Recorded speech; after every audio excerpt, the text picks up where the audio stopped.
अजमेर शरीफ जैसी श्राइन जहां मुसलमानों से ज्यादा हिंदू श्रद्धा रखते हैं, हिंदू लोग ज्यादा जाते हैं, मन्नत मांगते हैं। रुको, अगर मैं तुमसे कहूं कि जिस जगह पर लाखों लोग सिर झुकाते हैं उसी जगह के नीचे शायद एक बिल्कुल अलग कहानी दबी हुई है, तो क्या तुम यकीन करोगे? आज इस वीडियो में हम सिर्फ एक विवाद नहीं बल्कि उस सच की तलाश करेंगे जो या तो इतिहास बदल सकता है या फिर एक बहुत बड़ा भ्रम साबित हो सकता है। जरा एक पल के लिए इमेजिन करो, तुम अजमेर शरीफ के उसी आंगन में खड़े हो, भीड़, चादरें, दुआएं। या हुजूर मौला गरीब नवाज, ये तमाम गुलाम आपकी बारगाह में हाजिर हैं। ये आपके नाम लेवा, आपके चाहने वाले हैं हुजूर। और उसी जमीन के नीचे एक और परत छुपी है, पत्थरों की, नक्काशी की, शायद एक ऐसे ढांचे की जिसके बारे में तुम्हें कभी बताया ही नहीं गया। यही दिमाग रुकता है, क्योंकि सवाल सीधा है, अगर वहां कभी मंदिर था तो उसके निशान कहाँ हैं? और अगर नहीं था तो इतने लोग ये दावा बार बार क्यों कर रहे हैं? कुछ लोग कहते हैं ये इतिहास है जिसे दबाया गया, तो कुछ कहते हैं ये सिर्फ एक नई कहानी है जो पुरानी जगह पर थोप दी गई। लेकिन सच क्या है? और सबसे खतरनाक बात यह है कि शायद तुम्हें जो बताया गया है वो पूरा सच ही नहीं है। इस वीडियो में हम उन सभी दावों, सबूतों और इतिहास की परतों को एक एक करके खोलेंगे, बिना किसी पक्ष लिए, सिर्फ फैक्ट्स के साथ। लेकिन ध्यान रखना, जैसे जैसे ये कहानी आगे बढ़ेगी तुम्हारे मन में जितने सवाल पैदा होंगे उनके जवाब उतने सीधे नहीं होंगे। तो अगर तुम सच में जानना चाहते हो कि अजमेर शरीफ के नीचे क्या है तो इस वीडियो को आखिर तक जरूर देखना, क्योंकि जो सच अंत में सामने आएगा वो तुम्हारी सोच को झटका दे सकता है। चलिए दोस्तों, जरा जल्दी से कमेंट करके बताइए ये वीडियो आपको कैसे मिला। क्या आपने इसे खुद सर्च किया था या ये अचानक आपकी स्क्रीन पर आ गया और आपने क्लिक कर दिया? सच सच बताइए, क्योंकि हमें भी जानना है कि आखिर YouTube आज हमारे सनातन धर्म की ये आवाज आप तक कैसे पहुंचा रहा है। और हाँ, अगर आप सच में एक सच्चे हिंदू हैं तो अभी के अभी चैनल को सब्सक्राइब कर लीजिए, ताकि आने वाली हर एक वीडियो सबसे पहले आपको मिले। वीडियो को लाइक करना मत भूलना, ताकि दुनिया को दिखाया जा सके कि सनातन की शक्ति अभी जिंदा है। तो चलिए बिना वक्त गंवाए बढ़ते हैं वीडियो में आगे। देश में एक और धार्मिक विवाद धीरे धीरे आग पकड़ रहा है, और इस बार मामला जुड़ा है एक ऐसी जगह से जहां हर साल लाखों लोग सिर झुकाते हैं, अजमेर शरीफ। लेकिन सवाल यह है, क्या जिस दरगाह को आज हम ख्वाजा मोइनुद्दीन चिश्ती की पवित्र दरगाह मानते हैं उसके नीचे कभी एक शिव मंदिर हुआ करता था? क्या ये सिर्फ एक दावा है या इसके पीछे कोई ऐसा सच छुपा है जिसे सालों से दबाकर रखा गया? कुछ लोग कहते हैं कि दरगाह की दीवारों, उसके दरवाजों और यहाँ तक कि उसके गुंबद में भी मंदिर के निशान साफ दिखाई देते हैं। तो वहीं दूसरी तरफ कई इतिहासकार इन दावों को पूरी तरह खारिज करते हैं। आखिर सच क्या है? क्या वाकई अजमेर शरीफ के नीचे एक प्राचीन शिव मंदिर मौजूद था? अगर था तो वो कब और कैसे गायब हो गया? और अगर नहीं था तो फिर ये दावे बार सामने क्यों आते हैं? आज के इस वीडियो में हम इन सभी सवालों की परतें खोलेंगे, एक एक करके। लेकिन ध्यान रखना, इस कहानी में जितना इतिहास है उतना ही रहस्य भी। तो वीडियो को अंत तक जरूर देखिएगा, क्योंकि जो सच आखिर में सामने आएगा वो शायद आपकी सोच को पूरी तरह बदल दे। अब सवाल ये उठता है कि आखिर अचानक से अजमेर शरीफ फिर से सुर्खियों में क्यों आ गया? क्यों एक पुरानी दरगाह आज देश के सबसे बड़े धार्मिक विवादों में शामिल होती नजर आ रही है? दरअसल इस पूरे मामले ने तब तूल पकड़ा जब एक याचिका अदालत में दाखिल की गई। इस याचिका में दावा किया गया कि अजमेर शरीफ दरगाह के नीचे एक प्राचीन शिव मंदिर मौजूद है।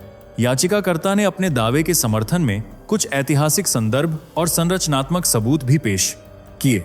मामला जब अदालत पहुंचा तो अजमेर की एक निचली अदालत ने इस पर सुनवाई करते हुए दरगाह परिसर के सर्वे की अनुमति दे दी। बस यहीं से यह मुद्दा पूरे देश में चर्चा का विषय बन गया। लोगों को इसमें वही पैटर्न नजर आने लगा जो पहले अयोध्या विवाद, फिर काशी और मथुरा के मामलों में देखा गया था। अयोध्या तो बस झांकी है, काशी मथुरा बाकी है।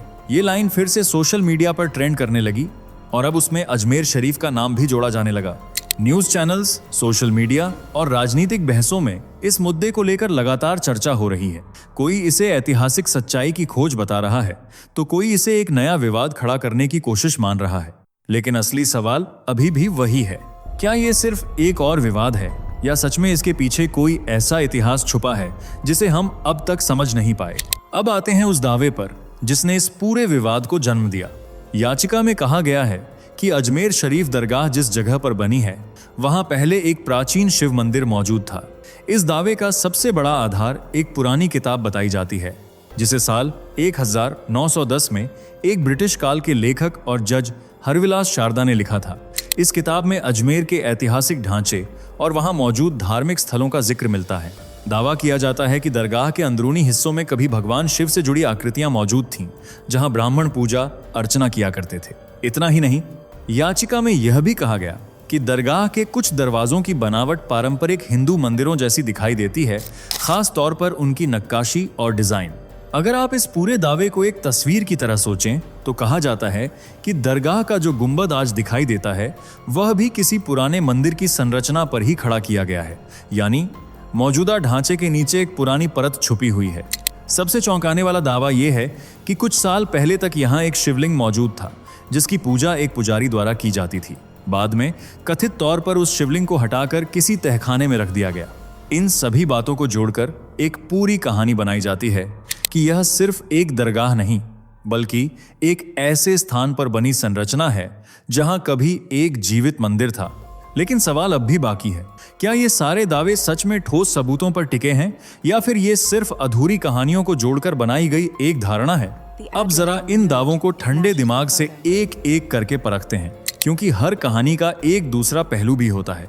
सबसे पहले बात उस किताब की जिसका सबसे ज्यादा हवाला दिया जा रहा है।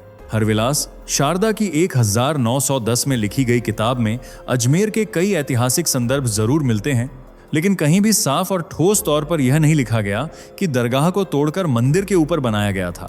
यानी जो बात आज सबसे बड़े दावे के रूप में सामने रखी जा रही है, उसका सीधा उल्लेख उस स्रोत में नहीं मिलता।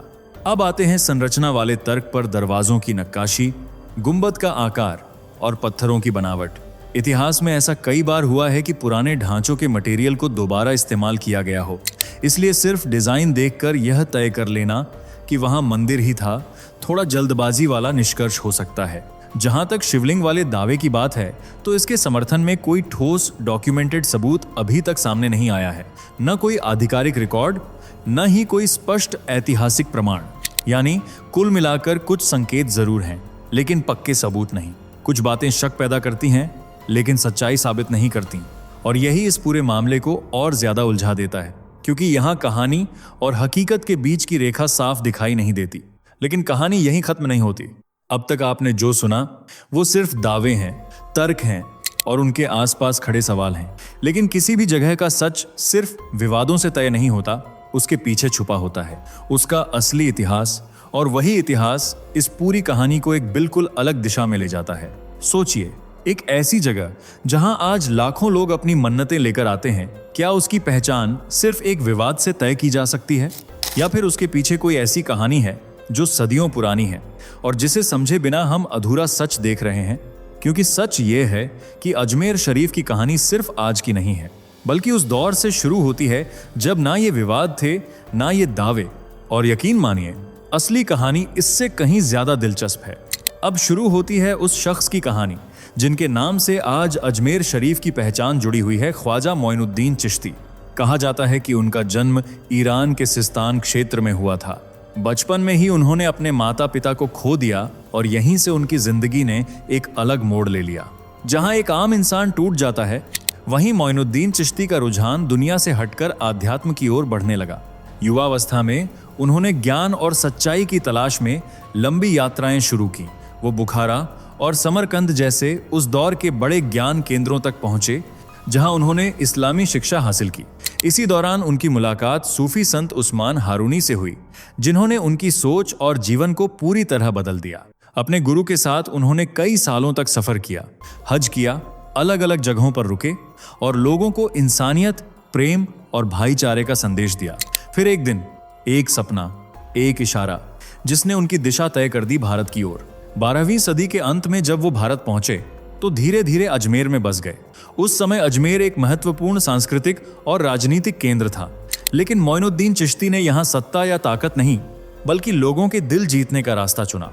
उनकी सादगी, उनकी बातों में करुणा और हर इंसान के लिए बराबरी का भाव, इन्हीं गुणों की वजह से लोग उन्हें गरीब नवाज कहने लगे, यानी गरीबों का ख्याल रखने वाला।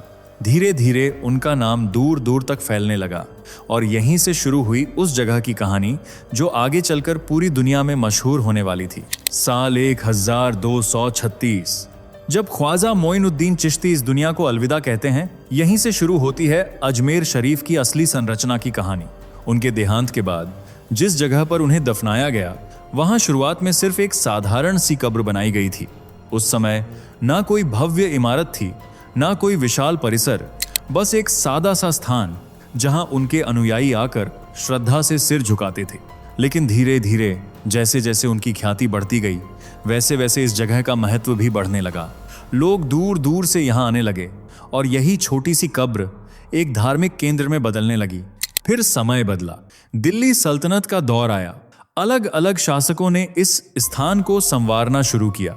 कब्र के ऊपर एक मजबूत ढांचा बनाया गया और उसके ऊपर एक सुंदर गुंबद भी तैयार किया गया, जो आज इस दरगाह की पहचान बन चुका है। इसके बाद मुगल काल में इस जगह को और भी विस्तार मिला। बादशाहों ने यहाँ मस्जिदें बनवाईं, बड़े बड़े दरवाजे खड़े किए और पूरे परिसर को एक भव्य रूप दिया। यानी जो जगह कभी एक साधारण सी कब्र थी, वो धीरे धीरे सैकड़ों सालों में बदलकर एक विशाल और प्रसिद्ध दरगाह बन गई। और यहीं से सवाल और गहरा हो जाता है, क्या इस निर्माण के दौरान कुछ बदला गया था या बस समय के साथ ये जगह अपने आप विकसित होती चली गई? अजमेर शरीफ की असली लोकप्रियता तब आसमान छूने लगी जब इसका नाम मुगल सल्तनत से जुड़ गया, खासतौर पर अकबर के समय में। कहानी है कि अकबर के कोई संतान नहीं हो रही थी और इसी चिंता में वो फतेहपुर सीकरी से पैदल चलते हुए अजमेर शरीफ पहुंचे।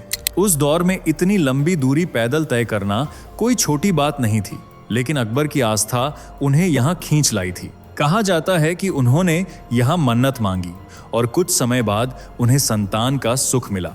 उनके बेटे जहांगीर का जन्म हुआ और इसी के साथ अजमेर शरीफ की ख्याति पूरे हिंदुस्तान में फैल गई। इसके बाद अकबर ने सिर्फ आस्था ही नहीं दिखाई, बल्कि दरगाह को आर्थिक और संरचनात्मक सहयोग भी दिया। जमीनें दान की, बड़ी देग चढ़ाई और इस जगह को एक स्थायी धार्मिक केंद्र बनाने में अहम भूमिका निभाई। अकबर के बाद भी मुगल शासकों का यह सिलसिला जारी रहा। शाहजहां ने यहाँ खूबसूरत संगमरमर की इमारतें बनवाईं, जबकि जहांगीर के दौर में भी इस स्थान को संरक्षण मिलता रहा। धीरे धीरे यह दरगाह सिर्फ एक धार्मिक स्थल नहीं रही, बल्कि एक ऐसी जगह बन गई जहां राजा से लेकर आम इंसान तक हर कोई अपनी मन्नत लेकर आता था। और यहीं से अजमेर शरीफ सिर्फ इतिहास का हिस्सा नहीं, बल्कि लोगों की आस्था का केंद्र बन गया। अब आते हैं इस पूरी कहानी के सबसे उलझे हुए हिस्से पर, जहां इतिहास, दावे और व्याख्याएं आपस में टकराती हैं। कुछ इतिहासकार मानते हैं कि मध्यकालीन भारत में कई धार्मिक स्थलों को बदला गया, कुछ मंदिरों को तोड़ा भी गया, और यह एक ऐतिहासिक तथ्य है जिसे पूरी तरह नकारा नहीं जा सकता। इसी संदर्भ में कुछ लोग यह तर्क देते हैं कि अजमेर जैसे महत्वपूर्ण केंद्र में भी ऐसा कुछ हुआ हो सकता है। लेकिन जब बात सीधे अजमेर शरीफ दरगाह की आती है, तो तस्वीर इतनी साफ नहीं रहती। एक तरफ ऐसे इतिहासकार हैं जो कहते हैं कि इस जगह के नीचे मंदिर होने के दावे को पूरी तरह खारिज नहीं किया जा सकता, क्योंकि कुछ पुराने ग्रंथों और संदर्भों में अजमेर में मंदिरों के होने का जिक्र जरूर मिलता है। वहीं दूसरी तरफ कई शोधकर्ता साफ तौर पर कहते हैं कि इन संदर्भों में कहीं भी सीधे तौर पर इस दरगाह को किसी मंदिर से जोड़ने वाला पुख्ता प्रमाण नहीं है। जैसे सीताराम गोयल की किताबों में अजमेर में मंदिरों के ध्वंस का जिक्र मिलता है, लेकिन अजमेर शरीफ दरगाह का सीधा उल्लेख नहीं किया गया। इसी तरह कई अन्य इतिहासकार भी इस बात पर जोर देते हैं कि सामान्य ऐतिहासिक घटनाओं को किसी एक खास स्थान से जोड़ देना सही तरीका नहीं है। यानी एक तरफ संभावनाएं हैं, दूसरी तरफ सबूतों की कमी, और इसी वजह से यह मामला सिर्फ एक धार्मिक बहस नहीं रह जाता, बल्कि एक बौद्धिक बहस बन जाता है, जहां हर पक्ष अपने अपने तर्कों के साथ खड़ा है, लेकिन अंतिम सच अभी भी धुंधला है। तो अब तक आपने इस पूरी कहानी के दोनों पहलू देख लिए। एक तरफ वो दावे हैं जो कहते हैं कि अजमेर शरीफ दरगाह के नीचे कभी एक प्राचीन शिव मंदिर मौजूद था, कुछ किताबों के संदर्भ, कुछ संरचनात्मक समानताएं और कुछ ऐसी बातें जो सवाल जरूर खड़े करती हैं। वहीं दूसरी तरफ इतिहासकारों का एक बड़ा वर्ग है जो साफ कहता है कि इन दावों को साबित करने के लिए कोई ठोस और प्रत्यक्ष प्रमाण आज तक सामने नहीं आया है। यानी सच कहीं बीच में भी हो सकता है, या शायद अभी पूरी तरह सामने ही नहीं आया, क्योंकि इतिहास सिर्फ किताबों में नहीं होता, वो समय के साथ बदलती व्याख्याओं में भी छुपा होता है। और जब बात आस्था और पहचान से जुड़ जाए तो हर कहानी और भी संवेदनशील हो जाती है। अब फैसला आपके हाथ में है। आपको क्या लगता है, क्या अजमेर शरीफ दरगाह के नीचे सच में एक शिव मंदिर था, या फिर ये सिर्फ अधूरी जानकारी और धारणाओं पर आधारित एक विवाद है? अपनी राय नीचे कमेंट में जरूर बताइए, क्योंकि आपकी सोच इस चर्चा को आगे बढ़ाती है। अगर आपको ये वीडियो जानकारी पूर्ण लगा हो तो इसे लाइक और शेयर जरूर करें, और ऐसी ही गहरी, सोचने पर मजबूर कर देने वाली कहानियों के लिए चैनल को सब्सक्राइब करना मत भूलिए, क्योंकि इतिहास सिर्फ जानने की चीज नहीं है, उसे समझना भी उतना ही जरूरी है। दोस्तों, आपके स्क्रीन पर 2 और वीडियो दिख रही हैं, जिसे देखने के लिए आप स्क्रीन पर क्लिक करें। दोनों देखिएगा, बहुत अच्छी वीडियो बनी है।